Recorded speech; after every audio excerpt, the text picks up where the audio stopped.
ఈ రోజున నూతన దిగ్బంధం వెళ్తుంది. వెనుకబడ్డ రాష్ట్రంగా మారిపోయింది. ఒకనాడు అభ్యుదయంగా ఉన్న ఉమ్మడి రాష్ట్రం ముందుకెళ్తుంటే అన్ని హక్కులు కూడా వదులుకొని, ఆస్తులన్నీ వదులుకొని మనం కట్టుబట్టలతో మళ్ళా అమరావతికి చేరాం.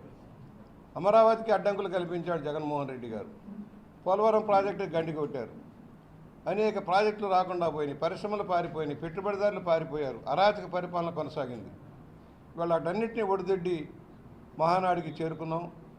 గత సంవత్సర కాలంగా అనేక ఇబ్బందులు, గత ప్రభుత్వ నిర్వాహకం జరిగిన తప్పులు సరిచేసుకోవడానికే సమయం సరిపోని పరిస్థితి, అనేక అవినీతి అక్రమాలకు చోటు బిందువుగా మారిన గత ప్రభుత్వంలో వాటన్నిటినీ కూడా తిరగదోడి ఆర్థికంగా రాష్ట్రాన్ని నిలబెట్టడం కోసం కేంద్ర ప్రభుత్వ సహకారంతో ఇవాళ చంద్రబాబు గారు చేస్తున్న కృషి అనిర్వచనీయం.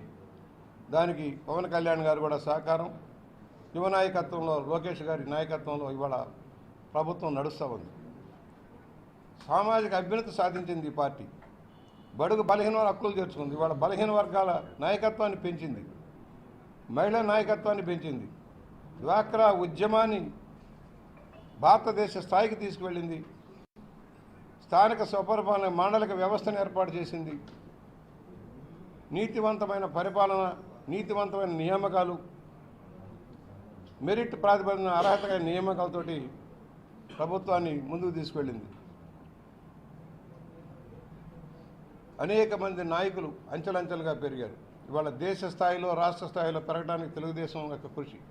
ఆనాడు కొన్ని వర్గాలకి ప్రయోజనం చేకూర్చే ప్రభుత్వ విధానాలకు భిన్నంగా తెలుగుదేశం పార్టీ అన్ని సామాజిక వర్గాలకు న్యాయం జరిగేలాగా, పేదలకు అండగా ఉండేదానికోసం అనేక సంక్షేమ కార్యక్రమాలు, భారతదేశంలో ఎవరో చేయని రోజుల్లోనే 35 రూపాయల పెన్షన్ పథకాన్ని ప్రవేశపెట్టిన మహనీయుడు నందమూరి తారక రామారావు గారు.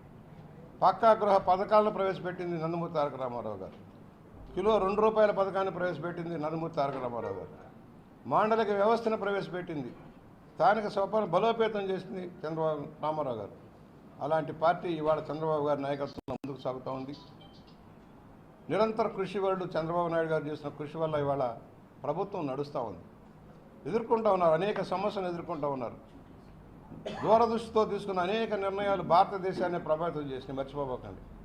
చంద్రబాబు గారి యొక్క హైటెక్ సిటీ విజన్ ఇవాళ భారతదేశం వల్ల కూడా వ్యాప్తి చెందింది. అన్ని రాష్ట్రాలు కూడా పోటీ పడే పరిస్థితికి వచ్చాయి. ఇవాళ టెలిఫోన్ రంగంలో విప్లవం వచ్చిందంటే చంద్రబాబు గారే కారణం. వాజ్పేయి గారిని ఒప్పించి డీరెగ్యులేషన్ చేయించి టెలిఫోన్ రంగంలో విప్లవంగా మార్పులు తెచ్చారు. ఫలితంగా ఇవాళ కమ్యూనికేషన్లో భారతదేశం కూడా